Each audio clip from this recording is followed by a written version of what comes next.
Ladies and gents, welcome back. Another beautiful day out here. It's supposed to rain tomorrow, but today we're going to take advantage of the nice weather. I got some of the bikes out here, just chilling. Nice to get some stuff out of the garage. Oh my goodness, who knows in a hurry. But yeah, I've been working on the Softail. I have the carburetor off of it and torn apart, and we just got in the rebuild kit. And I've been flushing the brakes.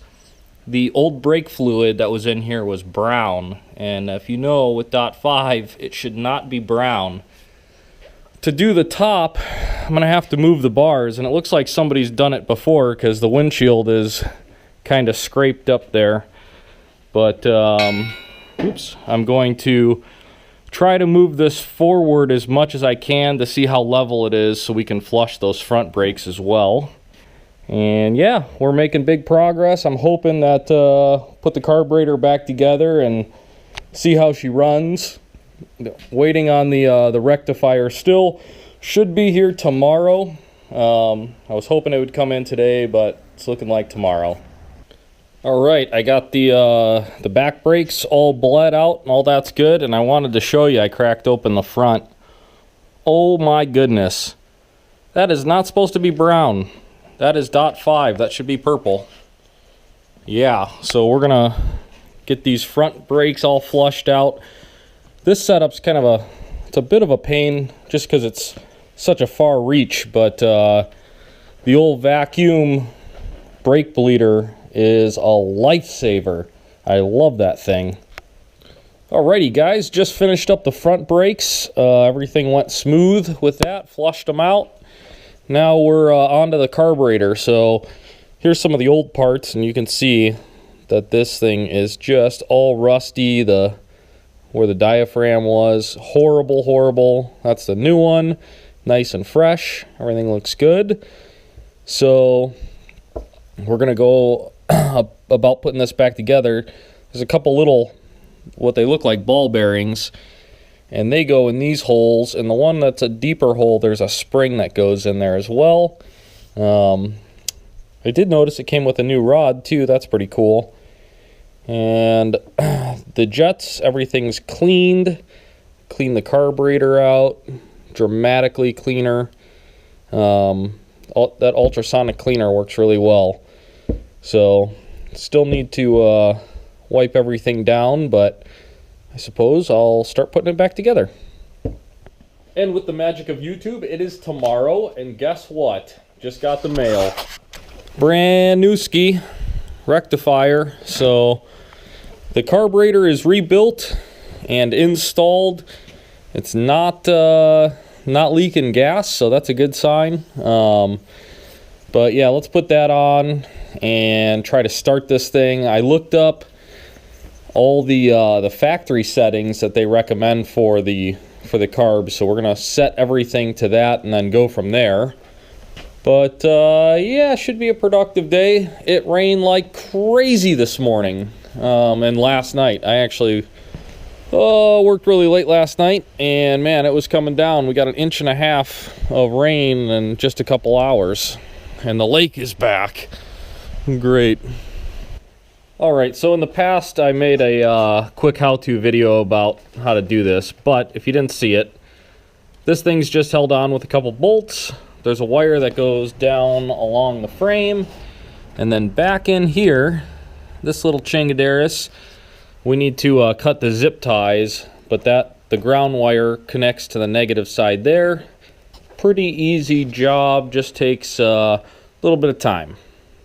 Alright, we got the carburetor all hooked up, put it to the stock settings, which is mixture screw, 1 1/4 turns out, and then your idle adjustment, you want to just have the throttle plate cracked just a tiny bit so it'll idle, and that'll get the bike running, and then you can tune it once it's hot. But I already started this thing, and it's only running on the back cylinder, so that sucks.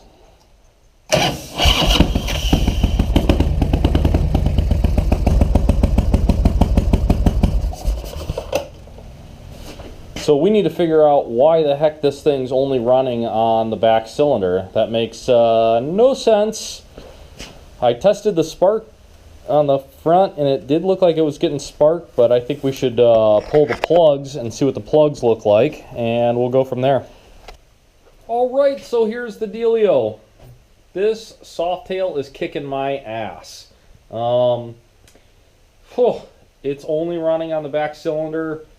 Don't 100% know why. It has Champion spark plugs in it, like as in the same spark plugs that your Craftsman lawnmower come with. And it's a dual plug, high compression, big bore, giant cam performance motor with Champion spark plugs. So yeah, tomorrow morning I am picking up some NGKs for it, and that's going to be step one. And then, I don't know, I guess we'll go from there. I don't want to do anything else to it tonight until I get the new plugs. So, busted out the little Trail 90. And I figured maybe we'll hook up the fuel bottle to this thing and see if we can get it to run. And see what I need to get for it. I think a petcock rebuild kit. And this is one of those ones where the petcock's on the carb. But man, I just sure would like to hear it run. Well, I cracked the cover off here and I see our first problem. The old chingaderas here is totally off the top of the carburetor, and I'm really hoping that the threads are not stripped out. They don't look too bad. Oh, but it's a dirty mess. I suppose let's start with just getting this area cleaned up. I'm really excited to ride this thing for some reason. I don't know. I think maybe the old Hardley Stevenson's got me losing my brain a little bit. Alright, so no start, no way. This carburetor is filthy. So I'm going to pull it apart and we'll put it in the ultrasonic cleaner. Oh my goodness. The gas is at least 10 years old and it is brown and nasty. Oh my goodness. Would you just look at the inside of this carburetor? Filthy. At least 10 years of just garbage. So that's going to take a few days, well, maybe a day or so in the ultrasonic cleaner. See if we can get it all cleaned up. All right, boy howdy, you guys are lucky that cameras can't pick up smell because it stinks in this garage like 10-year-old gas. It's disgusting. Smells like rat piss, but we're going to call it quits for tonight. Tomorrow morning I'm going to go pick up spark plugs for the Harley, and we're going to get back to work on that bad boy. Gosh, I want to finish that bike. I really want to finish it and get it out of here. I'm sick of working on it. Things are a pain in the butt. It just sat for too long. Don't let your motorcycle sit unless you want to spend a ton of money, because everything goes wrong with them. But speaking of motorcycle sitting, we got the old 10-year Trail 90 back there. That thing was sitting for at least 10 years. The carb's off of it. It's in the ultrasonic cleaner. Gosh, I hope we can get that thing started tomorrow because I want to ride it around the yard. I might even hit a jump on it or something. I don't know. Feeling crazy. That Softail's just driving me Looney Tunes. But we're making progress. It's midweek. We're going to push through, and hopefully we don't get too much more rain. We can continue with the spring theme and get some more work done. So if you're new to the channel, please subscribe. If you got anything to say, let me know in the comments. And we'll see you tomorrow on the next one.